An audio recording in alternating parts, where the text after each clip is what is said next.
Let's do this. So we're going to continue with mount escapes, but let's do this from like a self-defense perspective, okay? Because just understanding that there's two different things we're thinking about here when it comes to jiu-jitsu, right? There's sport jiu-jitsu and self-defense jiu-jitsu. Two totally different things, okay? In a self-defense situation, obviously there's strikes involved, so you're going to be getting punched in the face. Since we're working mount, everything we do in a sports setting is totally different and shouldn't be done in a self-defense situation, right? So for example, if I'm mounted, the person on top is probably throwing strikes. They're not sitting on top of me just to hold me, okay? They're gonna be throwing strikes. In a sports setting situation, they're just sitting on top of you, probably using a crossface, might be looking for an underhook, okay? So again, with a self-defense situation, you almost wanna do the opposite. Like, we wanna close the distance. So if someone's throwing strikes, throwing punches, I wanna close the distance. In a sports setting, I want to create distance. So doing like throughout the week we were going, like the big theme was inside position. So if I were mounted, I want my elbows inside, I want my feet inside, I want everything inside. But if I were mounted in the street, I wouldn't want inside position because if the person's throwing strikes, if I just keep my elbows to the inside, they're going to be throwing strikes, they're going to be landing those strikes. So when we do these techniques today, I want you guys to focus on really closing the gap and clinching up in these positions, which is going to be from mount. So it's the total opposite. We don't want inside position today, we want outside position. And you can translate that into like a sports situation. You just got to be aware of what's going on with your arms when you are being attacked, okay? So what we're going to do is we're going to start off on bottom in mount, go over defensive posture real quick. But the posture for the top person will be totally different. So if, again, we were in the street and it's a fight, and she's sitting on top of me in mount, she probably has good posture. She wants range where she can throw strikes from there, or maybe she's gonna scratch my eyes. I don't know what she's gonna do, okay? So she's gonna be sitting back from that position. In sports jiu-jitsu, she's gonna want to cross face and she's gonna want to get chest to chest, okay? So in this situation, we get mounted here, and she's sitting up from this position. So if she's sitting up, it's to throw strikes. She wants to throw strikes from this position. For the bottom person, guys, it wouldn't make sense for me to throw strikes from here. I probably can't reach her, and if I did reach her from here, it wouldn't do any damage from this position, okay? So what we wanna do is we wanna get the person close to us and we wanna clinch in these positions. So if we were here like this, the first thing I'm thinking about is covering my head. So I have to take my hands and cover my head from here. Now I'm gonna look to bridge to get her hands on the mat. So if she's sitting up, she has good posture. This is where she's throwing strikes. So the goal from here is to bridge, get the hands to the mat. Now, when I bridge from this position, let's just turn so that you can see the leg work. When I bridge from this position, I have one leg up, one leg down, okay? What I'm gonna do is I'm gonna bring my second leg up real quick. I'm gonna bridge, but bump with one of my knees. So when I get to here, I post, I have this leg down for a second, I bring my foot up, I bridge, and now once I bridge, notice what I do with my left foot. My left foot goes on my right knee. So that if she goes to sit back, this buys me time to get into the clinch. So I've created this structure where if she goes to sit back, my knee, my foot, my second knee and my foot are running into the mat. This buys me time to take my hands and lock it around my partner. So now when I lock my hands around my partner, if she goes to posture up, go to posture up, I can control my partner in this position. I can keep the distance closed from here. But also what I want you thinking is I have to weigh heavy from here. So when I lock my hands around my opponent from this position, I raise my hips up to keep her hands on the mat. So if I just lock my hands and I keep my hips down, posture up, she's gonna posture up and break the grips. So when I get to here and I lock my hands, I bring both feet to the mat, and now I raise my hips up, go ahead. So I make this really heavy from this position, okay? What I wanna do is bury my head. So if she's throwing strikes, I can't just lock my hands and leave my head down. I make sure I glue my ear to the chest as I'm bridging at the same time. So it's here, we bump, I lock my hands, I raise my hips up, and I glue my head to my partner, okay? So my ear is up against the chest. And now the first one we're gonna work is gonna be a bridge and roll from this position.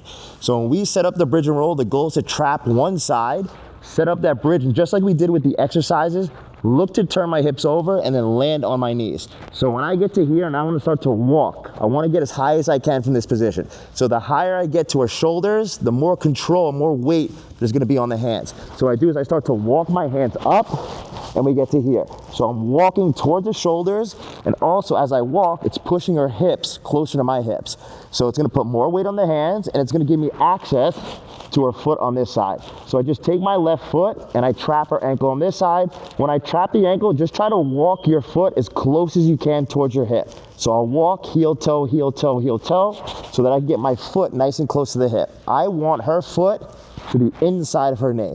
I don't want her foot out here like this. So when I trap, I walk as close as I can and I back heel so that her foot's stuck in the position. And now from here, I'm gonna look to take an overhook. So the same side we're controlling the ankle, I'm gonna look to pull my head off to the side, punch my hand to the inside, and then go elbow deep. Now, see what you did, perfect. For the top person, so you don't get wrist locked, this happens all the time, do not post your hand on the mat. If I roll, she's gonna end up wrist locking herself. So for the top person, for the purpose of this drill, just cup your partner's shoulder. With my left hand, the way I control the arm is important. I'm not just grabbing a hold of her back. I take my left hand and I grab a hold of her elbow. If she tries to pull and retract that elbow back, pull that arm out, I control her elbow so she can't pull it out. If I just hug her back from this position, she's gonna slide that arm right out. So with this overhook, I go elbow to elbow, I clamp down, and now I catch her tricep. She turns her hand over, perfect. And now from here, I'm just gonna bring my right foot as close as I can towards my hip.